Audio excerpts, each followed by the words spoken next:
Nagpupuri kami sa'yo, Panginoong Hesukristo. Nagpupuri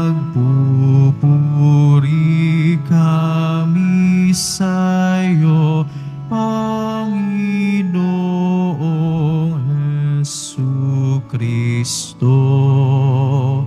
Sinabi ng poong mahal, di ko nais na mamatay ang mga makasalanan.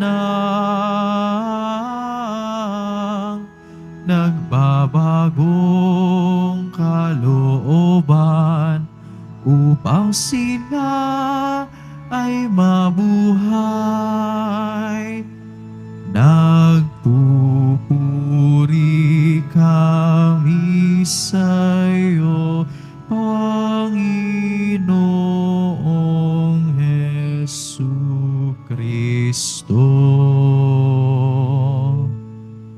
Sumainyo ang Panginoon. At sumaiyo rin. Ang mabuting balita ng Panginoon ayon kay San Lucas. Papuri sa iyo, Panginoon. Noong panahong iyon, nakita ni Jesus ang isang publikano na nagngangalang Levi, nakaupo sa paningilan ng buwis. Sinabi sa kanya ni Jesus, "Sumunod ka sa akin." Tumindig si Levi, iniwan ang lahat at sumunod kay Jesus. Si Jesus ay hinandugan ni Levi ng isang malaking piging sa kanyang bahay. Nakasalo niya roon ang mga publikano at ang iba pang mga tao. Nagbulong-bulungan ang mga Pariseo at ang kanilang mga kasamang iskriba.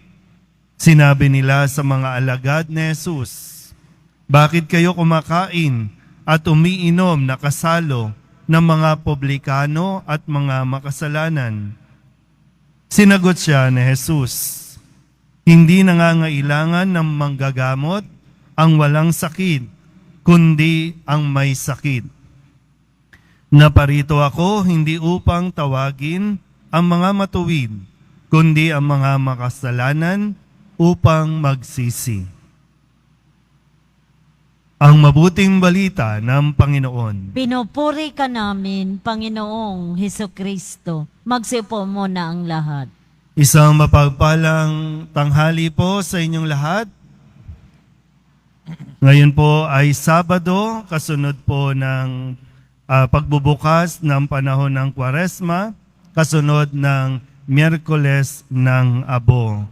At sa buong linggong ito, nawa ay mas maunawaan natin ang atin pong magiging paglalakbay. No? Ito po ay 40 araw na paglalakbay para po sa ating pagdiriwang ng Misteryo Pascual, ang gagawing pagpapakasakin, paggamatay at muling pagkabuhay ni Jesus para sa ating kapatawaran at kaligtasan. Balikan po muna natin ang ilan sa mga naging mensahe ng ating Panginoon na nawa magdulot ito sa atin ng mas malawak na pag-unawa, mas malawak na pagtingin. Kung mayroon tayong gustong marating, kung mayroon tayong goal o mission sa buhay, mag-focus ka lang. At tiyak, magtatagumpay ka, matatapos mo ang iyong paglalakbay. Nung Lunes, atin pong balikan, ang isa sa mga karanasan na itinuturo sa atin kung ano ang dapat nating gawin. Kasi kung mayroon kang goal, mayroong mga tao na sadyang magki-question. May mga taong pagdududahan ka, may mga taong hindi maniniwala sa iyo, may mga taong ititest ka. No, yung bang patuloy silang maghahanap ng palatandaan, ng tanda na kaya mo ba talaga, gusto mo ba talaga? Kasi si Jesus dito ay patuloy na hinihingan ng mga tao na magbigay ka pa ng palatandaan para kilalanin ka namin para tanggapin ka namin. Pero ang ginawa ni Jesus, iniwan niya sila at pagkasakay sa bangka ay tumawid sa ibayo. So may mga pagkakataon sa buhay natin, huwag mo aksayahin yung oras mo doon sa mga taong ayaw naman maniwala sa iyo. Kasi lalo ka lang panghihinaan. Kung malinaw sa iyo, buo sa iyo ang plano mo, ang misyon mo, doon ka tumitig. Umalis ka sa mga taong toxic, umalis ka sa mga taong nega, kasi wala kang mararating. Nung Martes, ang paalala naman ni Jesus, kaiingat kayo. Ilagan ninyo ang libadura ng mga Pariseo at ang libadura ni Herodes. Natanging yung bang puro panlabas lang ang kanilang ipinapakita. So kailangan mo mas tingnan ito para hindi ka nga maligaw, hindi ka magkamali kung sakasakali po kasi maraming mapagbalat kayo, maraming mapagkunwari sa paligid natin. Kailangan maging mulat ang iyong isipan, maging mulat ang iyong mga mata. Nung Miyerkules ng Abo, marami sa atin ang nagtungo sa simbahan, nakiisa sa pagsisimula ng Kwaresma, nagpalagay ng abo at marinig natin yung mga panawagan na tayo ay manalangin, mag-ayuno at maglimos o kawang gawa. Pero ang paalala ni Jesus, ingatan ninyo na huwag maging pakitang tao lamang ang paggawa ninyo ng mabuti. Dahil kahit na ginagawa natin ang lahat ng ito, nakikita ito ng mga tao, pero wala itong patutunguhan kung ang nakikita naman ng Diyos ay pakitang tao lamang. Nung Huwebes, ang paalala naman sa atin, hindi tayo pinipilit, pero inilatag ni Jesus yung kanya pong yung mararanasan ng mga tao at kung ano ang hinihingi sa isang taong gustong sumunod sa Kanya. Ang sabi ni Jesus, kung ibig ninumang sumunod sa akin, limutin niya ang ukol sa kanyang sarili, pasanin ang kanyang krus araw-araw at sumunod sa akin.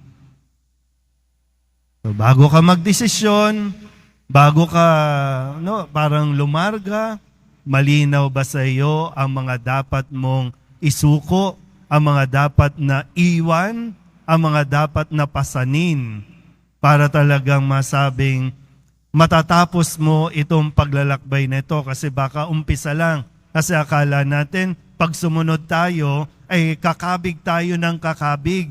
Pero ang hinihiling pala sa atin ng Poong Nazareno, kung susunod tayo sa Kanya, marami tayong dapat iwan. Marami tayong dapat ibigay. Marami tayong dapat na isuko.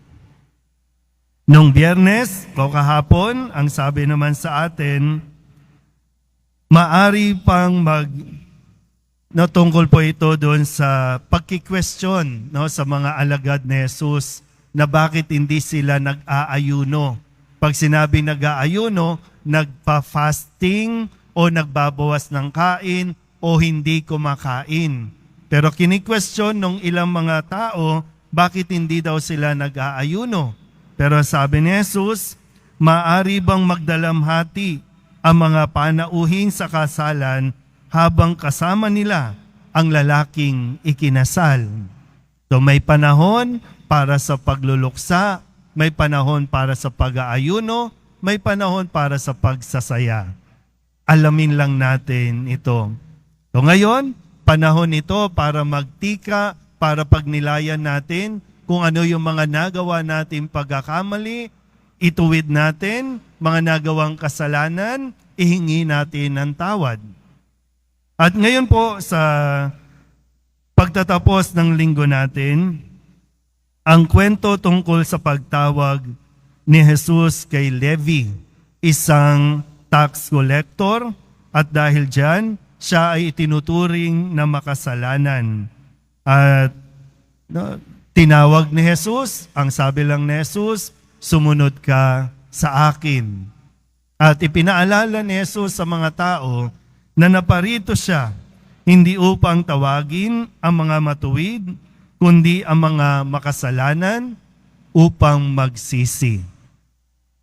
Nawa mga kapatid, sa puntong ito ng buhay natin, hindi lang nawa tayo naririto dahil mabait tayo, kundi dahil mabait ang poong Jesus Nazareno sa atin.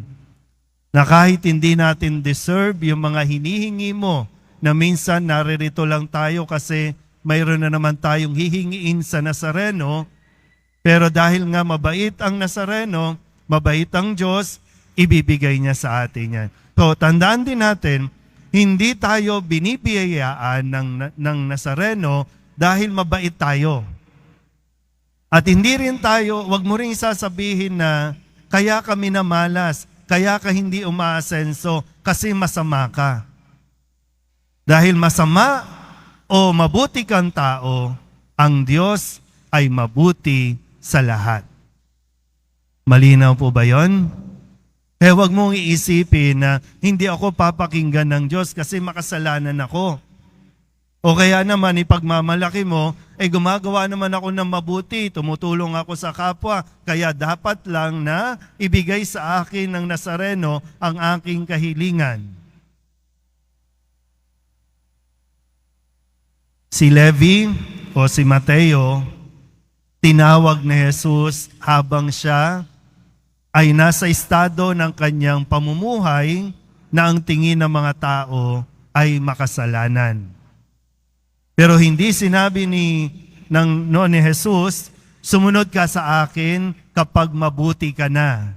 Sumunod ka sa akin kapag mabait ka na. Sumunod ka sa akin kapag wala ka ng bisyo. Sumunod ka sa akin kapag himuwalay ka na sa kalaguyo mo o sa kabit mo. Hindi. Ang sinabi lang ni Jesus, sumunod ka sa akin.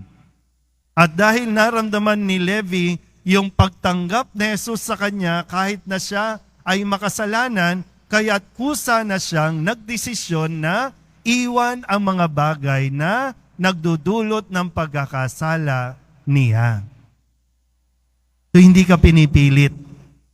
Hindi tayo pinipilit. Madalas lang tayong mga tao ang nauubusan ng pasensya, ang nawawalan ng oras para yung maghintay na ang tagal mong magbago, ayoko na sa'yo. Susukuan na kita, iiwan na kita, total, matigas ang ulo mo, ayaw mo magbago. Tayo yon mga tao. Pero dito nawa mas maintindihan natin, tinawag muna ni Jesus si Levi. At si Levi mismo ang kusang nagdesisyon, napag-isipan niya marahil, hindi niya deserve tawagin ni Jesus, pero nilapitan siya ni Jesus kahit siya ay makasalanan. Kaya ang sabi niya, sabi sa kwento, iniwan niya na ang lahat at sumunod kay Jesus. Pinilit ba siya? Hindi. Tinanggap ba siya kasi mabait na siya? Hindi. Sabihin niyo nga po, mahal ako ng Nazareno. Diba? Mahal tayo ng Nazareno kahit na nahihirapan tayong pumunta sa kumpisalan. Mahal tayo ng Nazareno kahit na sa sarili natin mismo hindi natin mapatawad yung sarili natin. Mahal pa rin tayo ng Nazareno. At yun sana yung magbigay lakas loob sa atin na talagang tahakin yung direksyon tungo sa isang mas maayos, mabuting buhay na ninanais ng Diyos para sa atin. Amen?